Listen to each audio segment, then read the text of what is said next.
following is a production of DallasCowboys.com and the Dallas Cowboys Football Club. How about them Cowboys? Yeah! This is Mick Shots, streaming live on DallasCowboys.com and the official Dallas Cowboys app. Now, here are Bill Jones, Everson Walls, and Mickey Spagnola. And it's time for another edition of Mick Shots, our final opportunity to get you ready for Thanksgiving Day as the Washington football team making their way to Dallas-Fort Worth, probably as we speak right now, for the 3:30 kickoff tomorrow afternoon. The Cowboys and the football team, which has been something of a tradition here the last three times now Fox has had the Thursday afternoon game. It's been Washington that has been the Cowboys' opponent every other year. Bill Jones with Everson Walls and Mickey Spagnola wearing his Sunday best. Looking nice, TV looking sharp responsibilities as well. I thought we were supposed to dress up. Thought we were supposed to dress up for this Thanksgiving show. Yes, yeah. Obviously, Mickey wearing many hats here the last couple of days and doing his TV responsibilities. Just made it into the SWBC Mortgage Studios in time for his own show, Mick Shots. And, of course, right off the top, we want to express our thoughts and prayers to the Marcus Paul and his family. And Mickey, perhaps you can give us an update, as everyone knows, obviously, what happened on Tuesday morning, and practice gets canceled for the day yesterday, and the family in town, and Marcus Paul at this hour hospitalized at a local hospital after the medical emergency at the Star just before 7:30 yesterday morning. Yeah, Bill, and the Cowboys did a very good job of getting his family members here while he's in the hospital, and we've seen various Facebook posts and tweets from family members, one from his daughter, one from a niece, kind of updating everybody on everything. And I believe it was his daughter that pointed out that he was basically on life support right now. So I think Jerry Jones mentioned it when he did his round of interviews this morning with the TV stations for the Red Kettle campaign. The Thanksgiving Day game pointed out it's kind of a grave situation. So, it's a pretty tough day, but the Cowboys did go out and hold their practice today after canceling yesterday's practice. They were in shells, and I could tell that the coaching staff was trying to do their best to create some focus, create some noise, and maybe kind of lighten the situation up. I noticed that, and by the way, they weren't allowing independent media into the practice today. It's kind of an NFL deal going on right now. So myself and our teammate Rob Phillips, we were the pool reporters, and so we were the only ones in there watching and kind of gave everybody an idea of what went on. But I noticed the music during the stretch was much louder than normal.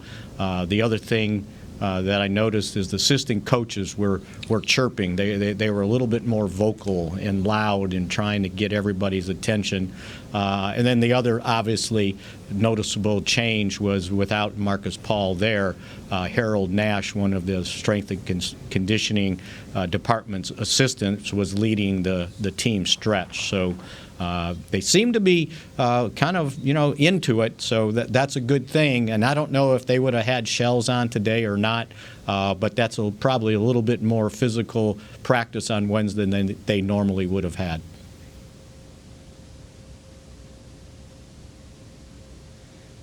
Well, you look at this situation, it's such a tragic situation, what's going on, and yet there's a football game that has to be played on Thursday afternoon, and it's a difficult situation to begin with, just getting ready for the football game on a short week like this, but especially from an emotional standpoint for this team. I think the one thing that should be pointed out with a strength and conditioning coach, the relation, maybe Everson, you can talk to this a little bit, the relationship that a strength and conditioning coach has with the players may be as close as any coach has with players on the team when you consider how close they are to them during the off season.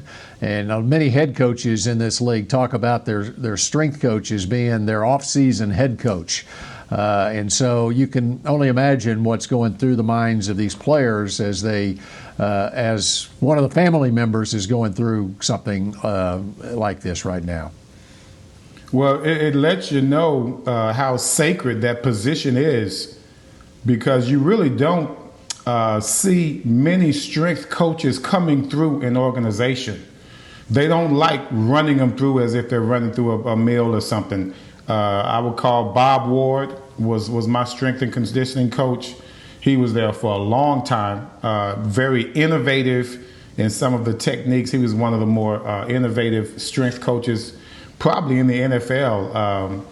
They had the defensive linemen doing all sorts of things with their hands. I think we were ahead of the game in that regard because of Bob Ward. As a matter of fact, they brought in, I forget the Asian young man's name, but he became very close with Randy White, Too Tall Jones, Harvey Martin, John Dutton, because the hand movement in martial arts is the same movement that you use when you're coming up against a wide receiver, man-to-man, or even when a defensive lineman is coming off the line of scrimmage. All those hand moves, the Cowboys were taught that by the Bob Ward's strength and conditioning innovator. I forget the Asian young man's name, but he was very prominent in what we did. Mike Roysick came right after him. So, we're talking that's almost a 20-year span. You've only got 2 strength and conditioning coaches. I don't know how Mr. Paul got through there and how many have been through, but regardless of that, just that's how close they are to players because you don't bring that many in. These people are innovative in how they can almost individually attack whatever a person's weakness is and make him a better player. I must admit, I hated working out. I hated lifting weights. I just did. Bob Ward just used to, he would see me coming in and he would automatically just shake his head because he knew I wasn't going to do much.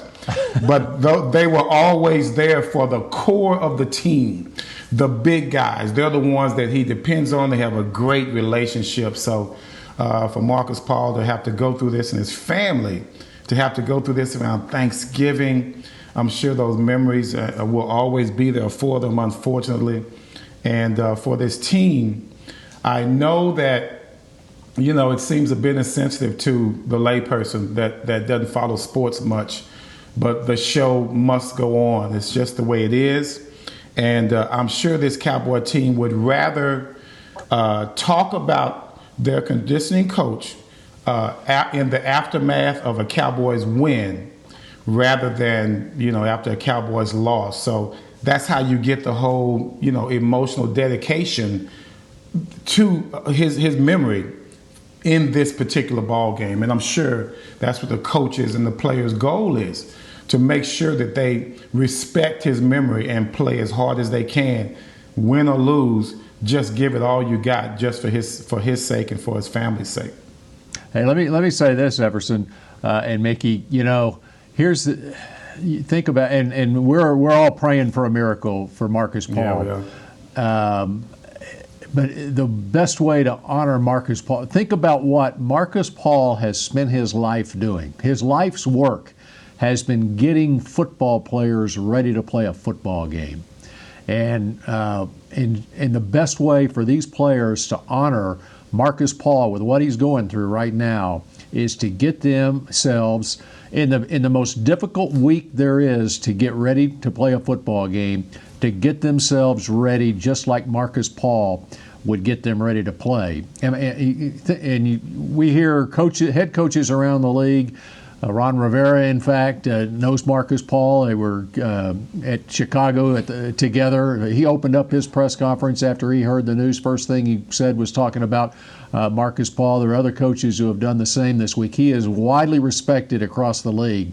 And you think about the devotion that he has given to getting football players ready to play games over the 22, 23-year career as a strength coach in this league. Has 5 Super Bowl rings to show for it. 3 with the Patriots, 2 in a 12-year stint with the New York Giants. I mean, that's the way you honor Marcus Paul right now if you're a football player for this team. And Bill, and, I think one of the things guys, we should do, and I know you found a tweet from his niece, but yesterday when there was some confusion, had he passed away or not, his daughter, Tabitha Clary, posted this on Facebook, and I thought it spoke a lot about where the family was and what they thought of their father.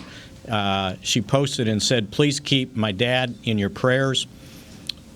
He is not gone yet. The doctors are doing everything they can possibly do for him. He is on life support, and we are praying for a miracle. God has brought the dead back to life before, and I need to believe that it can happen for my dad. I can't lose my dad yet. There's still so much he has to watch me do, and so much of my life I need him to be a part of. Please pull through this, Dad. Please keep praying for everyone." Praying everyone. And she posted that yesterday. And again, when we're doing our show, it's almost 1:45, so these are the updates we have at this point in case anybody's listening to this later on today. And I know his niece, Bill, you can speak to that. She gave an update on how the Cowboys were graciously trying to get the family members here for them. Yep, and I don't have the tweet in front of me right now, but she said that his children flew in last night, and his dad and other family members making their way to Dallas today. And Jerry Jones, the Jones family, is doing all they can to take care of that family right now and make sure that they are all get whoever wants to fly in or has the ability to fly in. He's making sure that happens over the last 24 hours. And you have to feel for the family, of course, because let's face it, our age, guys, we've all been there. We have all been there. No one wants to look forward to what your future might be in that regard, because we've seen it happen to our parents. We've seen it happen to our loved ones as well. I know exactly the position they're in. My mom was in the same position. My dad was in the position as well. I'm sure you guys could speak on that. And I know that it's a lot of people out there going through a lot of stuff. This 2020 has been, man, if you come through 2020, then you're a blessed human being. But for those that have lost loved ones, it is something that we're not trying to prioritize his life over anyone else's life, but we're just really trying to empathize with them, just like we would empathize with anyone else who goes through that, because like I said, if we haven't gone through it, we're going to go through it. So, Mickey, you were the pool reporter out at practice today? You and Nick Eatman? Is that right? Me and Rob Phillips, yes. Rob Phillips, okay. And we saw about 15 minutes maybe. It's the normal thing. We saw the team stretch, and then they get into individual drills, and then they broke into some special team stuff. And I can tell you that everybody was accounted for, so even the guys that were on the list of maybe not projected, not practicing on Monday or limited, everybody was out there, so that includes Anthony Brown. I believe he was on the list. Greg Zuerlein was on the list. He was there stretching. We saw Zeke and Sean Lee working on the resistant cords before they got into their part of the practice. But yeah, everybody was there, and as I said, it seemed to be more upbeat than you might have expected. Guys were moving around, and the coaches were doing all they can. And I'm sure Mike McCarthy talked to him and said, "Hey, let's make sure that we're not kind of dragging along. Let's make sure we're loud. Let's make sure we're on point with our instructions and getting everything moving." So, and the good thing is we got to get past the national anthem, but all the offensive linemen that are healthy were there, right? So they might be able to start the same 5 in consecutive weeks for the first time. That's good news. And how big of a difference is that to the last time the Cowboys played this Washington football team? Because the last time they played, if memory serves me right, Brandon Knight was starting at left tackle. And coming into this season, he had one career start. Connor Williams was the left guard.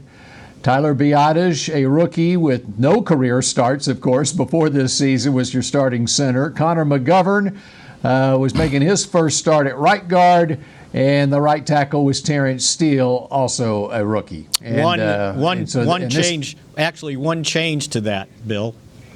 Brandon Knight got injured in practice that week. So the guy that they had been relying as the backup to Tyrone Crawford, because Cam Irving got hurt in the first game. Remember, it was his second special team snap, and he hurt his knee. So Brandon Knight got forced into a starting role when Tyrone went down. Tyrone came back, and then they had the surgery. Right. So Brandon Knight, and if you remember, I said that week, I said, you know what? I never thought I'd be sitting here saying, "Oh my gosh, they don't have Brandon Knight," right? So Cam Irving was making his first start of the season for the Cowboys in that game at left tackle. That's right. So the only guy that was still standing was Connor Williams. Biadasz was making his third start. McGovern, you were right, his first start, and then Terrence Steele. So you had two rookies out there, and basically three if you look at McGovern, because he didn't play all last year. So you basically had three rookies. And guess what happened? The Cowboys quarterback suffered 6 sacks, 8 quarterback hits, and Washington had 6 tackles for losses. And one of those sacks was a sack fumble. The Cowboys recovered in the end zone for a Washington safety. Can I talk about Zach Martin? Yes. Because nobody else is. He did a great job the other day. Yep. You know, I know how tough it is to change positions, and you know, we talk about as players, it's a fine line between safety and cornerback, or guard and tackle, offensive guard and offensive tackle. Those kind of things really are those finite differences that can make or break a player's success on a particular play. I thought Zach Martin did a great job filling in at tackle. He's usually playing at guard, and playing that tackle and going against that defensive end. I know it's not the left side, but that right side is just as important. And to see what he did in that ball game, I thought it really kind of helped shore up any inconsistencies we had throughout the entire line. I thought that's why we were so successful running the ball.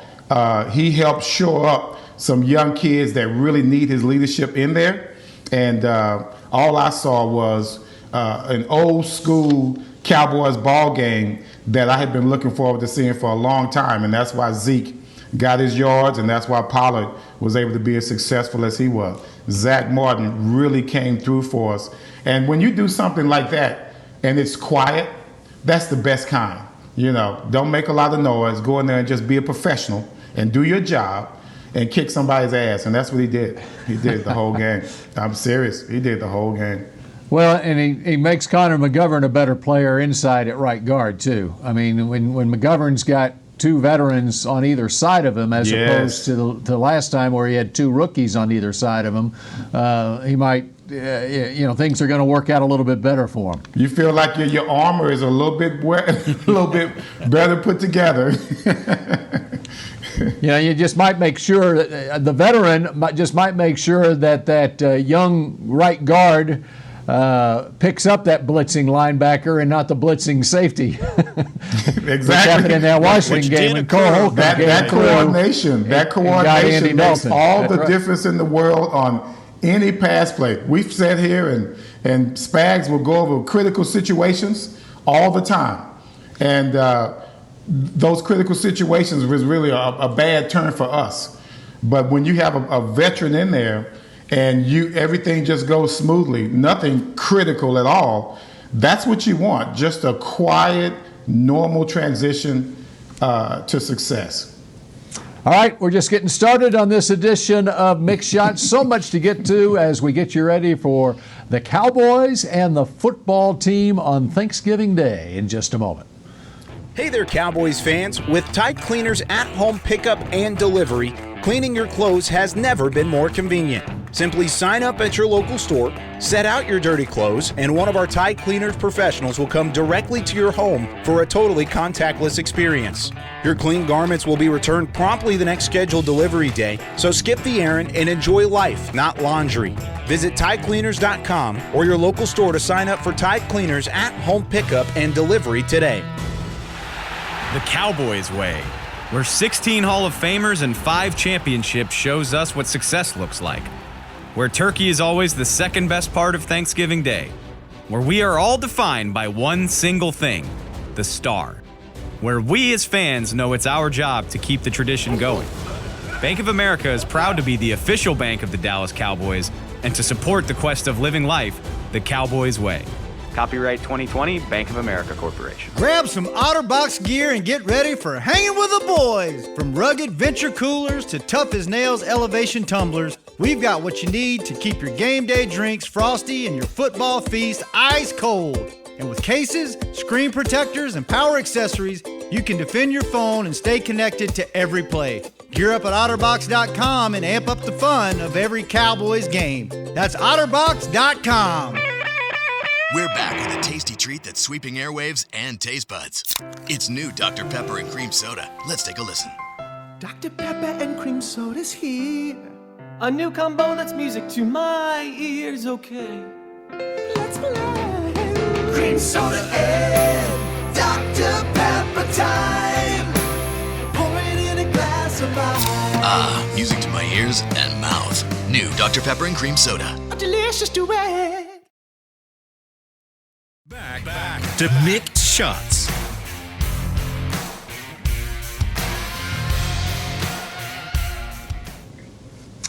The Dr. Pepper Big 12 Championship returns to AT&T Stadium on December 19th when Oklahoma hosts one of two teams that's still in contention for the Big 12 Championship. Tickets on sale now at SeatGeek.com. Get yours before they sell out. And neither one of you even reacted to that. No, first of all, I know which one you want in there. I know which one, and I know which one I want in there, so we are in agreement here. Mickey's so focused he didn't even hear me say when Oklahoma hosts one of two teams, Iowa State or Texas. We know who it won't be. Hey, we know who it won't be. Huge game on Friday, by the way, as Texas plays Iowa State at 11 o'clock. And if Texas wins that game, look out, it could be a rematch. Texas versus Oklahoma in the Big 12 championship game. But Iowa State's got a pretty good team this year. They better get there ready you go. for It's Big 12. No Missouri? No Missouri anywhere? Well, they're in the SEC. That happened about 10 years ago, Everson. Tickets on sale now at SeatGeek.com. That still won't be Missouri, SEC or Big 12. Still, no Missouri.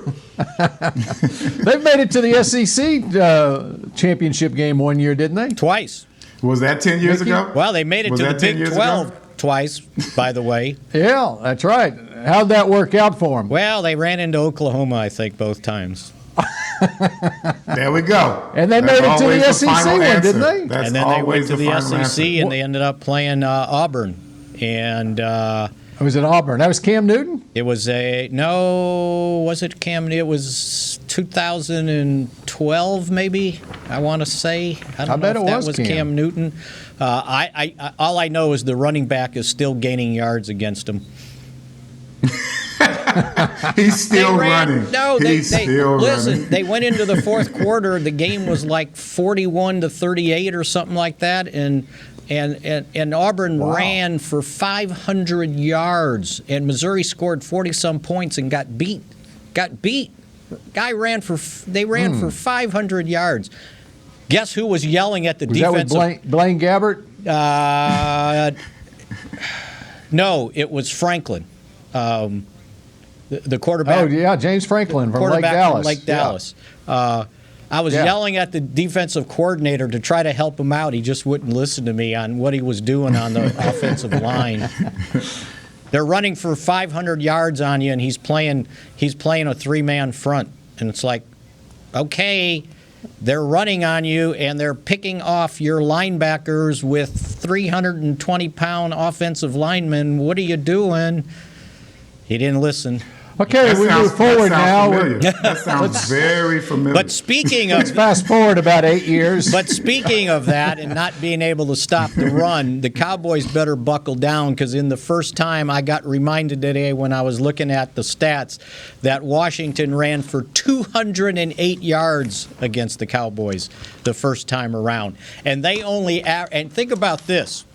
They got 208 in that game, and they only averaged now going into game 11, 99 yards a game rushing.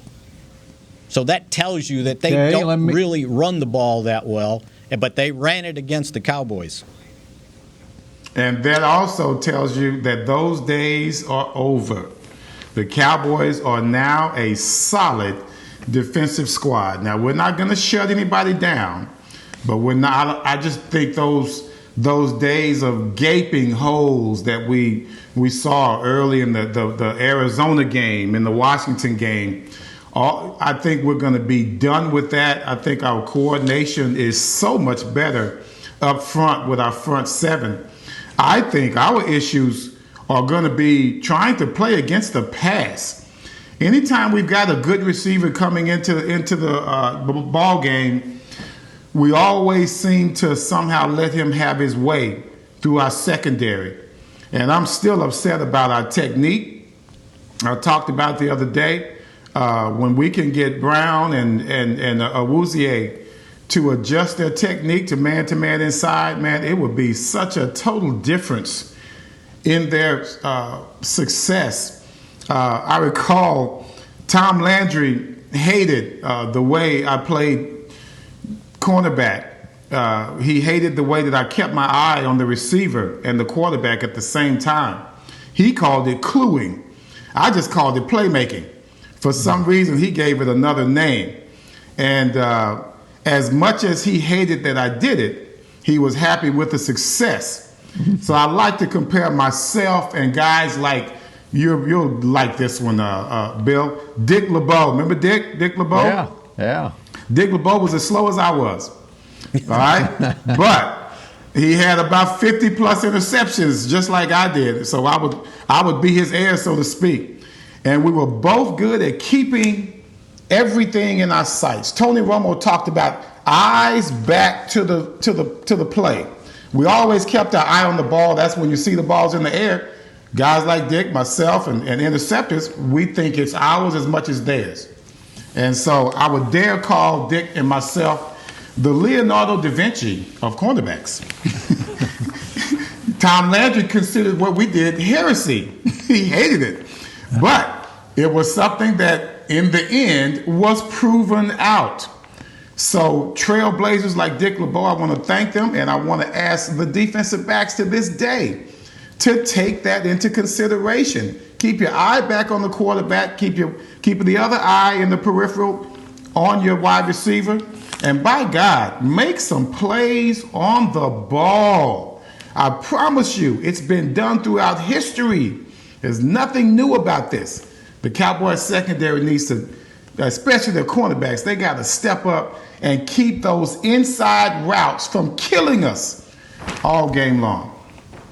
That's my Mick Shots rant, by the way. I'm sorry. I know it's early for that. A little early for that. Dick LeBeau had 62 interceptions in his Hall of Fame career. He got me by that much? Man, I wouldn't even brought his name up if I would have known he got me by that much. I only got 57. 57, that's right. I don't know how many he had in the postseason. Dick LeBeau was the man. He was the man with no speed, but he had great recognition. Yeah. Well, he played for the Lions, so there wasn't a lot of postseason for him. Well, we don't count postseasons anyway, so who cares? By the way, on that topic, I think that like CeeDee Lamb had the 2-point conversion, and I think that the stats on 2-point conversions need to be included into the game stats myself. That's just a little pet peeve of mine. They are not. Interesting. No. Interesting. Right. I think so that doesn't even count on his career touchdowns then? No. Wow. No, and it should be. I don't think it should count as a touchdown. It should count as there ought to be a separate category, PAT, touch. You know, if you make a catch like touchdown. that, it should count as a touchdown. Yeah. Sorry, I think it depends on the degree of difficulty. That was a touchdown That catch. was I'm the talking touchdown. about the He was option run. The option Gotcha. run. Okay, my bad. Right, exactly. All right, Mickey, Luke Gifford, a little bit of news about Luke Gifford. He's out the next couple of games. Tested positive for performance-enhancing drug and gets suspended for 2 games. And I don't know if that's a new thing because before, even the first-time offenders would get suspended immediately for 4 games. So I don't know if that's something that was changed or what, or maybe it wasn't as offensive as previous times when we've seen it. But yeah, maybe it was. They lose the special teams guy basically. Maybe he tested positive for taking 5-hour energy instead. What I recall back in the day, Spags, the first time that you're tested positive, then there is no announcement. Anytime that it's known to be public, then that's at least the second time. Well, the way it used to work, that was the way it worked for testing for... Not anymore. It was for, what did they call it? It was for basically marijuana. Recreational drugs. But when it was a PED, you were slapped right away with 4 games. So I don't know the 2-game what it is, but they lose basically a special teams player. So I would imagine that Bernard will be, he was active this last game, and I'm sure he'll continue to be active. They'll have to keep him up. So, yeah, they did lose him. And, let's see. We're at the top of the hour. We're going to come back here. We need to break down exactly what the Cowboys need to do to beat this Washington football team. We got our picks. We got a lot to include in our next segment. I want to make sure we got plenty of time for it before we get into another topic right now. So let's take our final break, and we're back to get you set for 3:30 on Thursday afternoon in just a moment. We're back with a tasty treat that's sweeping airwaves and taste buds. It's new Dr. Pepper and Cream Soda. Let's take a listen. Dr. Pepper and Cream Soda's here. A new combo that's music to my ears, okay. Let's play. Cream Soda and Dr. Pepper time. Pour it in a glass of ice. Music to my ears and mouth. New Dr. Pepper and Cream Soda. A delicious duet. Dear, it's 1908. Don't you think we should get electricity? And stop using candles to see at night. It's just electricity lights up the room fast. It's more reliable than candles blowing out, and people seem to love it nationwide. Well, candles are... Dear, did you just run into the wall? Nope. May I have a new candle, please? Historically, switching to new technology is a no-brainer. Today, it's AT&T 5G. Fast, reliable, secure, and nationwide. Switch to AT&T 5G. It's not complicated. 5G requires compatible plan. May not be in your area. See att.com/5G for you for details. I'm Jay Novacek, former tight end for the Dallas Cowboys. Back in the day, I was the guy who always got the tough yards, and that's why I run with John Deere today. In fact, I have a John Deere 3025E tractor that can handle any yard work I need to do, even the tough yards way out back. So if you have 1 acre or 1,000, John Deere has the equipment that's just right for you. Visit a John Deere dealer today and run with us. We are the official tractor provider of your Dallas Cowboys. There's nothing as unique as our eyes, which is why Essilor pioneers ways to make lenses as unique as you. Verilux for super sharp vision, Essential Blue for protection, and Crizal for freedom from glare. 3 cutting-edge solutions in a single unique lens. So whatever your needs, insist on Essilor. Visit your local Essilor experts and find the perfect lens for you. See more, do more, Essilor. Back to Mick Shots. Find out about this year's Dallas Cowboys cheerleaders. Making the team is the most competitive yet. Don't miss new episodes of Season 15 every Tuesday night at 9 p.m. Central on CMT. All right, we're getting you ready for Thanksgiving Day, and only 2 games instead of 3 games. And this affects the Cowboys a little bit going forward next week, too, as, of course, you know about the COVID situation with the Baltimore Ravens and their scheduled game against the Steelers now pushed back to Sunday, so they will not be playing on Thursday night. And, of course, the Cowboys' next opponent after Washington a week from Thursday against those Ravens. So the Ravens will be working on a short week next week when they take on the Cowboys, host the Cowboys. Welcome to the club. See, we do that every year. Well, every team does it every year. You know, they try to set it up now.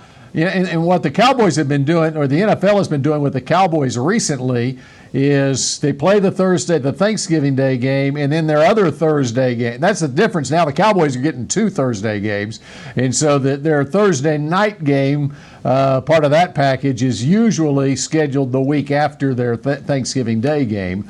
And that's what they've tried to do with the Cowboys' opponent, too, for those games, because that's why Baltimore played on Thanksgiving. But you know, COVID hit, and so Baltimore's going to be working on a short week next week. Yeah, I'm not Don't sure you know Dez is looking. I'm not sure they do anybody any favors, though, making them play 3 games in 12 days. And I understand why they do Thursday to Thursday, but that's a tough haul, especially when 2 of the 3 games are on the road. Yeah. How much, Everson, the Cowboys not practicing yesterday, and so I'm sure that there's a lot of stuff going on as far as studying Washington, and the fortunate thing for the Cowboys is they just played them here last month. Exactly. How does that affect the team, you think, on this short week, not being out on the field on Tuesday? To me, I think it's a blessing to have a short week and it be a divisional opponent. That's a good thing. You played them once already this year. If I'm not mistaken, do they still have the same quarterback? Is he still in? Well, Alex Smith is starting. So, Alex, now that is a big difference. I like Alex Smith. He's a guy that I would not discount simply because he has so much to prove. Every time he comes out into a ball game, Alex Smith feels like he's been blessed. After the horrific injury that he had a couple of years ago, and for him to be back out there playing. And when I tell you he has been throwing that ball all over the field, that's something the Cowboys are going to have to be prepared for. I don't think they're going to try and run much against the Cowboys at all. I think it's going to, if it doesn't work early on for Washington, I think they're going to end up happily allowing Alex Smith to call plays right there on the field, whatever he feels. And if he feels like he needs to open it up over and over again, he's been doing that for the past 2 or 3 weeks. So his arm's not tired. I don't know how his knee is doing. It seems like it's doing well. But his arm is not tired because he has been throwing it all over the field. I think the Cowboys themselves have to just really concentrate on how they're going to be able to stop the big plays against this Redskins offense, because if they can do that, I see us controlling the tempo of this ball game. You know, I kind of look at the Washington quarterback situation. Of course, I'm not even including Dwayne Haskins in the mix here because he hasn't been in the mix here lately for them.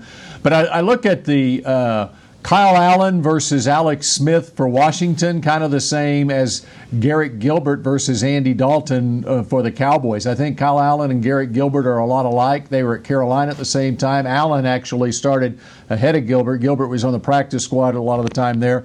But what Gilbert showed in his one start for the Cowboys this year, I think both these teams are better with clearly with the veteran quarterback, Alex Smith for Washington, Andy Dalton for Dallas. And so I think they're both giving it their best shot. And the other thing that's happened since then is the way Philadelphia has spit the bit.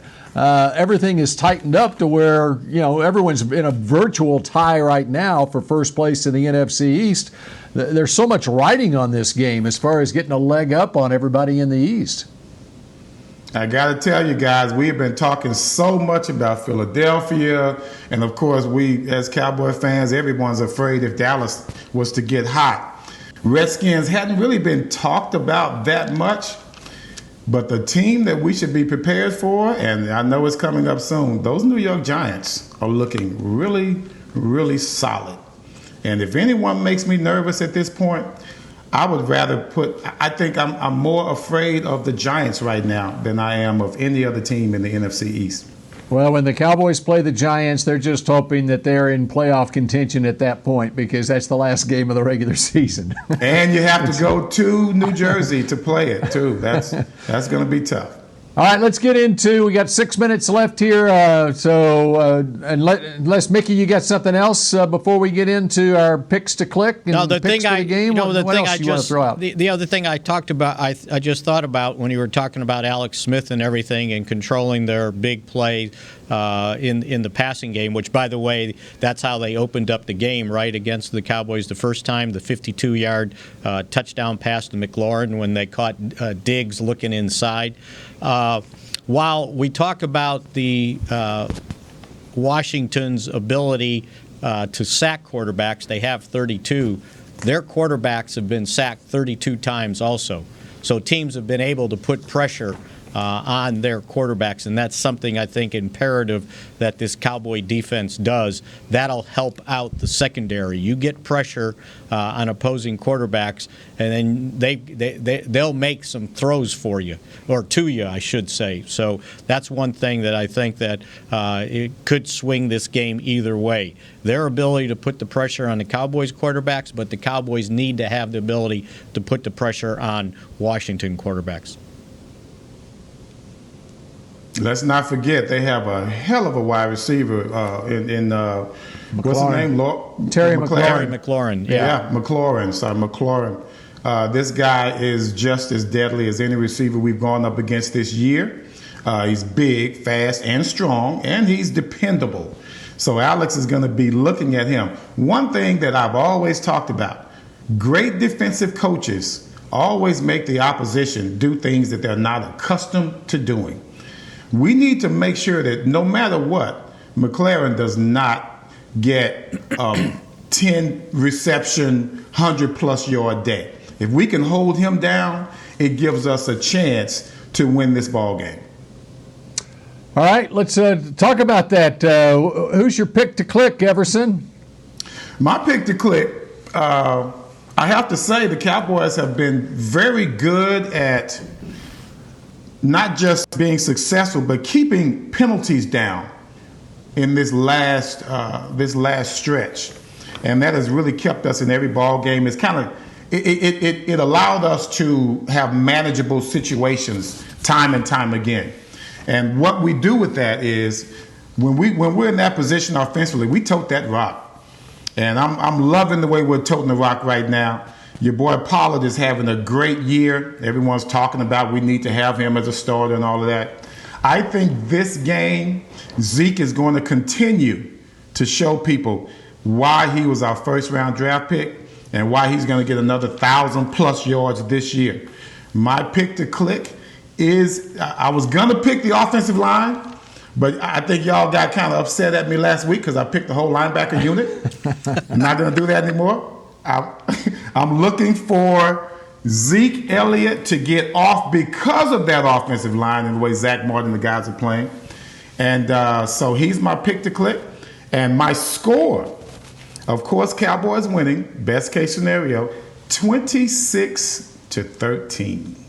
26-13. Yes, sir. A lot of field goals in this game. Okay. That would be 4 field goals for Greg Zuerlein. Mm-hmm. Unless there was a funky way of scoring some points in this well, game. Hey, that could, trust me, that could happen as well. Safety. All right, Mickey, what? Yeah, what are you thinking, points. Mickey? Yeah, we can go on and on. Yeah. I am thinking that this Cowboys defensive front has been improving and improving.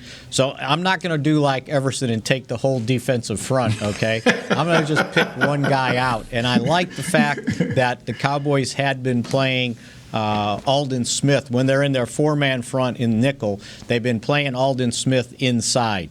And I think he can give the Washington offensive line problems, not only from the defensive end spot, but from that inside spot too. So my pick to click is Alden, and I think I'm not allowed to pick the Cowboys because I said I wouldn't pick them to win again until they won 2. You can pick a tie, I guess. I could, but I think they have a very good chance of continuing the momentum they have and winning this game.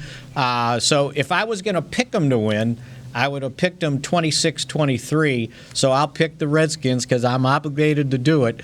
26-23 Washington. Boy, he danced. Oh, he danced all around. Boy, you are Sammy Davis Jr., man. Hey, but I didn't want to go back on my word, you know. I hear that's you. right. I want to add on to that though. Randy Gregory's been balling, guys. Yes, I think he's going to have a great game as well. Hopefully, he's Randy healthier and Gregory's he gets more snaps because he only had 16 in his last game.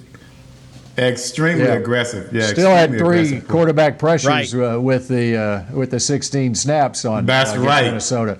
That's right. Along those lines, I'm going with DeMarcus Lawrence as my pick to click. I think DeMarcus is kind of the emotional leader of that defense, and I can see him really stepping up. And I think he's been playing well here lately, especially against the run. And so, but I think he's going to have an opportunity to get to the quarterback in this game too. I think he might also. I don't mean use it, but I think with the issues that they're having now with the strength coach, I think DeMarcus Lawrence is really going to take that to heart.